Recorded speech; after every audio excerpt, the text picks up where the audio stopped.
Hello everyone, hope you're doing well. We are back on the dev server because I got a little update, and the update brought us a few things, mainly this though, the Japanese ICV IFV prototype. Now this was sat in the files previously, and now it's on the dev server. It's still not fully finished. As you can see, it has that weird kind of, well, liquor on it. It doesn't have its full-on paint scheme yet, but we can see what's inside and compare it to what is already here. There was a bunch of other stuff in the files, doesn't seem to have made it to the dev server yet, so stuff like the AV8S, for example, stuff such as the Murasame as well. So even though Japan didn't get anything else, at least it has something right now which it didn't have before. So, this is actually located in the tech tree. It is just before the TKXP, which I believe had disappeared again it had disappeared again on the last dev server. It's done that a few times, surprisingly, but now it's back. And it's the same BR in ground as its brother, the TheEuropeanCanadian RCV. This is the squadron vehicle that they added recently, and basically this is the reconnaissance version of kind of the same chassis and gun, and this is the IFV version. So you can see there are slight differences between them in the way that they look, mainly down to the paint scheme right now, but also this doesn't have the dome on the back and also doesn't have the periscope on the back. The other difference between the two is that this has a 5-man crew because it has the 2 guys in the back here. If I can just show them. So the RCV, which is already in the game, it has the machine gunner and loader in the back here, whereas with the IFV, obviously it's designed to be an IFV, so it has no crew in the back here because it's designed to carry troops. So that's the major differences between them. Everything else is pretty much the same. So if you know what the RCV is, you know how it plays, and you know what it's like, you'll know exactly what this IFV is like. This is just kind of a standard tech tree version of it, so you don't have to wait to grind out the squadron vehicle. You'll be able to get this straight away. So what are the features of this vehicle? Well, it's one of those pretty light, pretty mobile vehicles that we've seen quite a lot of recently at the higher BRs. The vehicle itself has access to the 30mm Bushmaster 2 Mark 44. This is a stabilized autocannon, and it does a lot of damage, has a great targeting speed. The only thing I would say it misses out on, unfortunately, is it isn't great at dealing with aircraft because it doesn't have the best fire rate compared to some of the other guns out there, but it does enough, and it's able to power through a lot of targets. The vehicle also has access to this, which is the MK258 APF SDS. This means this 30mm can go through pretty much anything through the side, and also a lot of weak spots even on the front of stuff like MBTs. But generally it means that you can punch through a lot of vehicles, which is quite nice. So until you get that round, the gun can feel not great, but once you get it, it works pretty well. Other features of this vehicle are access to a quite powerful engine for the 26-ton vehicle, a very good transmission, which means that you can fly forwards and also backwards. You can do really good too. And then also, you might be able to see something pretty cool.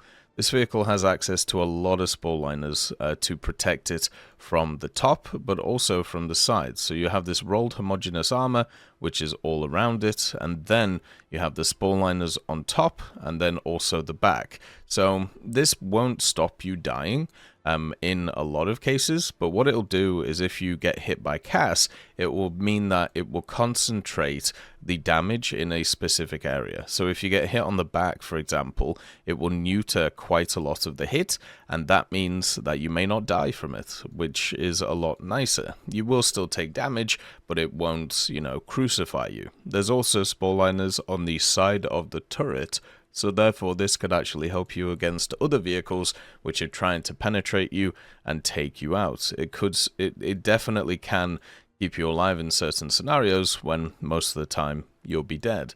The other actual armor on it, though, is very weak. We're talking about a very small amount. You can see here the upper glacis is 20mm. Even angled on the front, you aren't looking at a lot.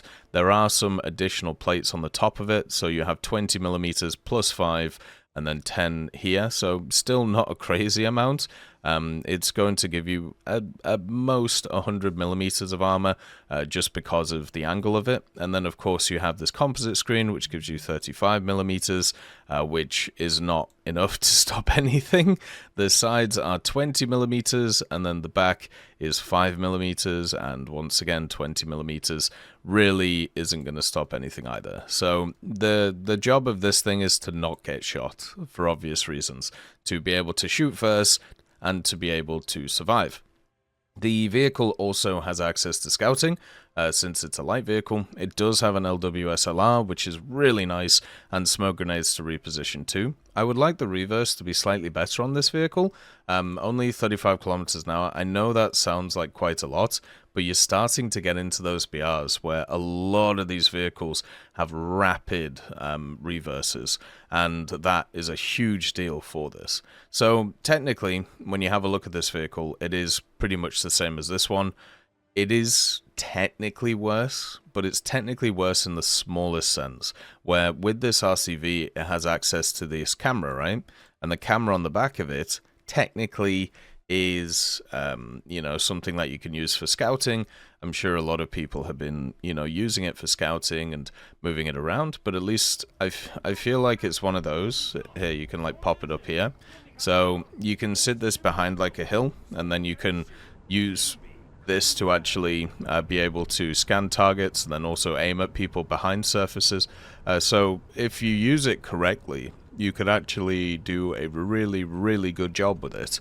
But the idea of using it correctly or being in a position where you can use it correctly is one of those which is quite hard in order to do. So, as I said, technically the IFV version in the tech tree is worse, but it's a very, very small technically. It just means that you can't use it in that specific way.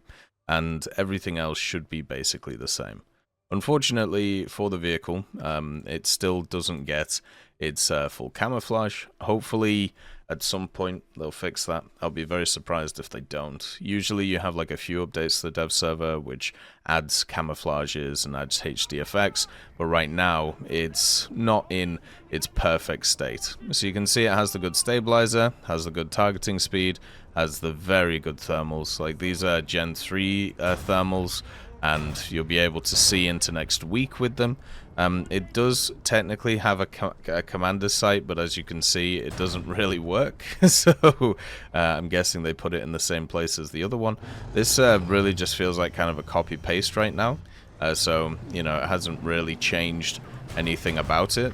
The other factor is it does have access to the tracking for aircraft. So even though you don't really have any rounds that can deal with going after aircraft, at least you can, get close to them. And then the gun depression on the gun is good enough to be able to, take out things on the side. These type of vehicles, I don't think I've actually been able to use to their full potential yet. And the major reason for that is just because of the fact that they're just so big. I find it very hard to actually use this as a standard scout, because I end up getting into situations where I just end up getting hammered because of the size of it. And maybe with this vehicle, with its spore liners, with its general mobility, and also its targeting speed, maybe it'll be different. Maybe this will be the one where I finally crack the code. Because usually with these types of vehicles, like for the Boxer, for example, right? The Boxer, you have like a big gun, you can use it very effectively in order to take out a lot of targets. So that's how you can kind of play these things. But with these smaller autocannon machines, I feel like having a lot of empty space in the vehicle really hurts you. The other part of it, which isn't talked about too much, but is a slight thing, and this is something I actually found out playing the Desert Warrior recently. So with a vehicle like this, you're always looking down on the enemy because of the fact that you are always taller than them. Unless it's a large machine, you just shoot center mass. So because you're firing down on it, it means that your spalling of your rounds also goes down, and it's actually harder for you to destroy targets because of that fact. So the vast majority of your spall that you have disappears into the ground, because of the simple fact you can't actually hit the thing that you're hitting. So it's just one of those little tidbits which makes these things just a little bit harder to play and a little bit harder than others. Now, does that mean this vehicle will be bad? No. The Japanese around this BR, they have weird wonky lineups, but they work pretty well with their mobility and also with their AA nowadays. You know, the Type 93 isn't as bad as it used to be, thank God, and I still can't lock onto this guy, but the feature is there. And the only thing they kind of struggle with is some CAS elements, but this will give you another option to be able to wander around with and rack attack, which I think is pretty fun. As always, hope you have a wonderful day. I'll see you next time. I'd just like to thank GMG Smiley, CD Beans, Chieftain Mike, EMN3 Galaxy, Tulio Pontecorvo, Brendan Quinn, Carrion Crow, Gus Irenicus, Pyman, Wartinder, Teddy, Daniel Stanton, Martinez, B. Young, Ozzy Panzer, Alan Hacker, Liam Shear, Opium Prime, Lafouche, Sem, Aslan, Uncle Bean, and Derek R. for supporting the channel.